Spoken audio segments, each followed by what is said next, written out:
Imagina estar frente a un enemigo tan descomunal que solo su sombra te hace temblar. Un hombre tan grande que su cama medía más del doble que una king size moderna. No es mito, es historia bíblica. ¿Qué haces cuando la vida te enfrenta a un gigante? No hablo solo de tamaño físico, sino de esos problemas que parecen imposibles de vencer. Enfermedades, miedos, escasez, pérdida. ¿Cómo enfrentarlos cuando nuestras fuerzas no alcanzan? La Biblia nos cuenta cómo un pueblo errante derrotó al último de los gigantes. Y no fue por su poder, sino por algo mucho mayor. Aquí comienza esta historia. En tiempos antiguos, cuando los reinos se alzaban con espadas y fe, hubo un enemigo que representaba lo imposible: Og, rey de Basán, un titán, el último de los refaínes, cuyos dominios eran tan fértiles como temidos. Su figura imponente y su cama de hierro aún despiertan asombro. Pero la historia que lo rodea no es solo un relato de conquista. Es una declaración de que la fuerza verdadera no viene del músculo ni del número, sino de la confianza en Dios. Este episodio no solo marcó el inicio de la entrada de Israel a la tierra prometida, sino que se convirtió en símbolo eterno de cómo la fe derriba gigantes.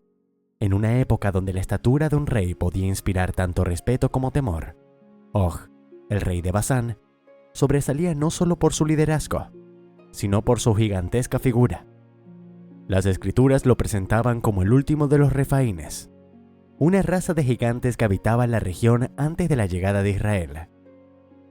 Su cama, de casi 5 metros de largo, se menciona con precisión en Deuteronomio, como un testimonio físico de su tamaño, pero también como símbolo de su poder y arrogancia. Esta cama, hecha de hierro, un material raro y valioso en la época, no solo cumplía una función práctica, sino que era una demostración de riqueza y superioridad. ¿Cómo era posible que un pueblo nómada, sin ejército profesional, sin castillos ni armas sofisticadas, pudiera derribar a un enemigo así? El secreto estaba en la guía divina. Moisés, el líder de Israel, había recibido instrucciones claras: no temer. Ese mandato no era una simple frase motivacional, sino una garantía de victoria respaldada por la voluntad de Dios. Israel no buscaba el conflicto por ambición, sino por obediencia. Por eso, cuando se acercaron a otras naciones como Edom y Moab, ofrecieron la paz. Pero con Og, la situación fue distinta. Él eligió la guerra, confiado en sus murallas, sus ejércitos y su tamaño colosal. No comprendía que sus dimensiones físicas no le servirían contra un pueblo que caminaba bajo la cobertura del Altísimo. Basán no era una tierra cualquiera. Era fértil, rica en recursos, estratégicamente ubicada. Sus robles eran mencionados por los profetas. Sus ciudades fortificadas se extendían a lo largo de 60 asentamientos. Og gobernaba un territorio próspero, reforzado por rutas comerciales y defensas naturales. El campo de batalla fue elegido en Edrei, una ciudad con ventaja táctica. Todo parecía indicar que el pueblo de Dios estaba por enfrentar su derrota más segura. Pero ahí, precisamente ahí, es donde la narrativa cambia. La Biblia no se enfoca en la estrategia militar ni en el desarrollo bélico. Resume la victoria en pocas líneas. Dios entregó a Og en manos de Israel, y no quedó nadie con vida. Esa simplicidad no busca omitir detalles, sino resaltar la fuente real del triunfo.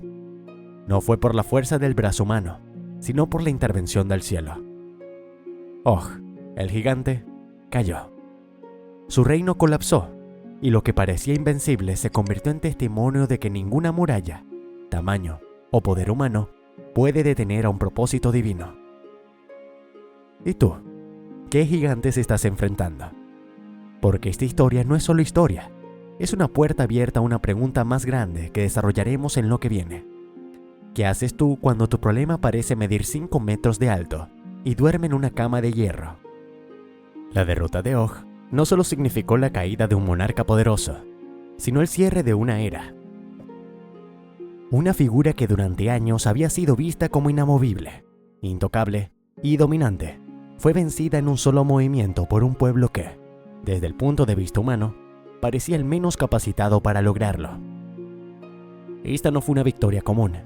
Fue el acto final de un conflicto entre lo visible y lo invisible, entre el poder terrenal y el respaldo divino. Porque Israel no peleó solo, y Og no cayó solo por su edad, ni por cansancio, ni por errores tácticos. Cayó porque Dios lo entregó. El gigante que gobernaba 60 ciudades, que dormía en una cama de hierro de más de 4 metros, que inspiraba terror por su sola presencia, fue completamente desarmado frente a un pueblo que venía del desierto, que no tenía castillos, ni fortalezas, ni caballos, pero sí tenía fe. Fe que había sido forjada a fuego durante 40 años de espera.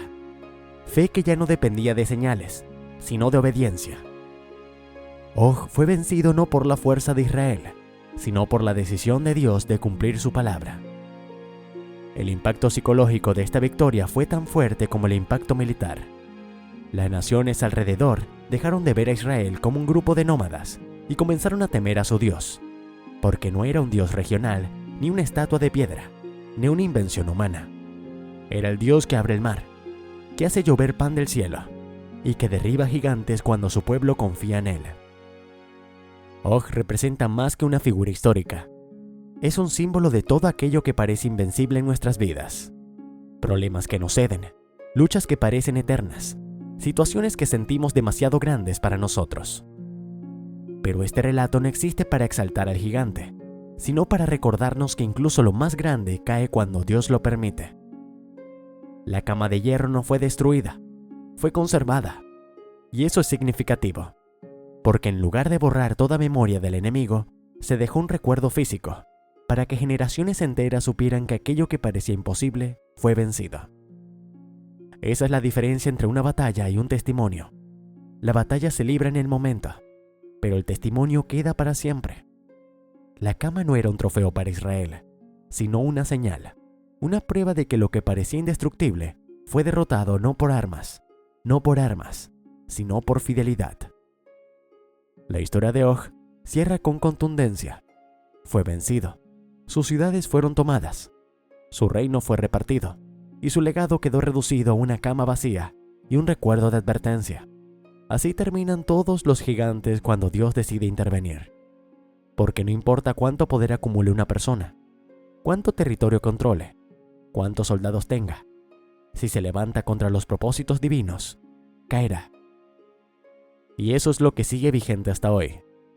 Dios no ha cambiado, sus promesas tampoco, y su poder sigue siendo más alto que cualquier gigante que se levante frente a sus hijos. La historia de Og, el último de los gigantes, no es solo una crónica de guerra antigua, es una lección eterna. Nos recuerda que ningún obstáculo, por imponente que parezca, puede resistir cuando Dios decide actuar. Su cama de hierro quedó como un símbolo de lo que el poder humano no puede sostener ante la voluntad divina. Así como Israel venció sin tener ventaja militar, nosotros también podemos vencer lo que hoy nos parece imposible, si caminamos en obediencia y fe, porque al final, la verdadera fuerza no está en el tamaño del enemigo, sino en la fidelidad del Dios que nos respalda. Si esta historia te habló, no la dejes pasar. Suscríbete y activa las notificaciones para seguir explorando juntos las grandes lecciones que esconde la Biblia. Comparte este mensaje con alguien que necesite recordar que, con Dios, no hay gigante tan grande que no pueda caer.